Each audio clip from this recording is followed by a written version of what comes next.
Y'all weren't expecting that much from the debates now, were you? I know I wasn't. I never expect that much from a politician. I tell you why. I never expect a politician to do for me what I can do for myself. I don't need a politician to give me health care. If I got a job, I'm gonna go buy my own. Now, Obama's trying to tell you that if you've already got your insurance, you can keep your insurance. But let me ask you this. You're paying for your own insurance. And then the government comes in and tells you, hey, you know what? We got your back on health care. You can get the same kind of health care that these politicians get. Then why would you keep your own insurance? You're gonna try to jump on that health care wagon just like everybody else. And then when people start jumping on that wagon, the system starts to get burdened. And while everybody's jumping on that healthcare wagon, they forget to ask, who's paying for this? Well, that, my friends, would be the rich. You know, the ones who actually give people jobs. The rich can't carry that tax burden all by themselves. It's going to come out of your pocket too. I don't know why y'all think that socialized medicine is so good. Don't y'all see people risking their lives to come over to America to take advantage of our healthcare system? Y'all, the best kind of healthcare is competitive-based healthcare.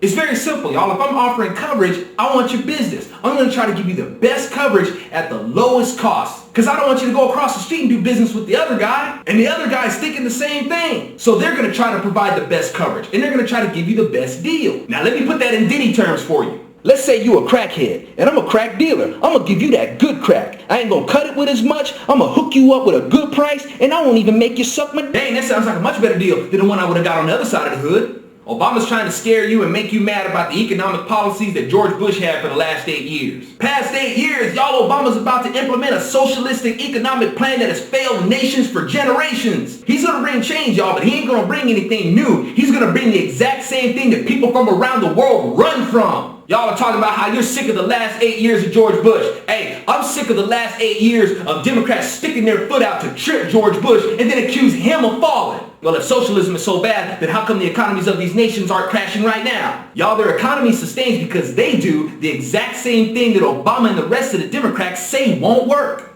They drill for their own oil. Y'all, they're smart enough to drill for their own oil. Their money is backed by petrol. Thanks to the liberal environmentalist Democrats, we don't have anything backing our dollar. See, Obama and the rest of the Democrats snub their nose at oil. They say it's not going to cure us of our energy dependence. Y'all, we're not exactly drilling for the oil for energy's sake. We're drilling for the oil so we can have something to back our dollar to help restore our economy. Mr. Obama and the rest of you Democrats, you say that our economy is bad. If our economy is so bad, how are we going to afford all this new technology that you're talking about? And how is the consumer going to have the buying power to afford it? I'll tell you how we do it. We drill for our own oil. It's good enough for these other countries that you love so much. Hey, it's good enough for us. Y'all want to trust Obama with the presidency, who is open about his so-called exit strategy. Y'all, you're not supposed to be open with any kind of war strategy. Y'all, what coach of a football team runs across the field and shows the other coach their playbook? Hey, these are my strategies. Well, that's what these Democrats are insisting on. They want to implement a timetable, which means that all they got to do is just say, hey, man, well, we'll just wait for them to pull out. And when that troop level gets low enough, we're going to come in and we're going to cut the Iraqi people to pieces.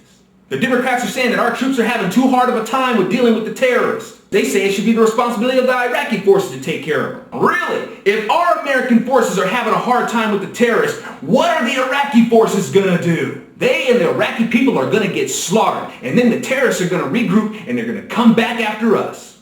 Y'all are voting for Obama based on nothing substantive. A lot of the reason why you're voting for Obama and the Democrat ticket is because you hate Republicans. You hate Republicans based on stuff that you read and hear on TV and from what your liberal college professors tell you. You're so filled with hate and prejudice, you don't even know what our policies are. Nah, you can't say the same for me, y'all, because I used to be a liberal. I was just a Democrat by default because I thought I was supposed to be a Democrat because I'm black, you know. But I started to open my mind, like a liberal is supposed to do. And I started looking at what conservatism is, and I said, See, y'all think Republicans are all about power. If Republicans were all about power, we'd tell you everything that you want to hear. Sure, Republican officials can say yes to this and yes to that and pander to this and pander to that and pretend like they can relate to you. But who are the ones around election time saying yes to everything? Who are the ones out there pandering to everybody? Who are the ones who are out there pretending like they can relate to you? That would be the Democrats. Why? Because they want your vote. Why do they want your vote? Because they want power. And when the election's over and you put those Democrats in office, they're ghosts. Ghosts that will come back to haunt you in the form of taxes. You don't believe me? All you got to do is look at Acorn. Acorn is a left-wing organization that seems to know where these homeless people are. And if the Democrats care about these homeless people so much and know where these homeless people are, then there is no excuse for why these homeless people are still homeless.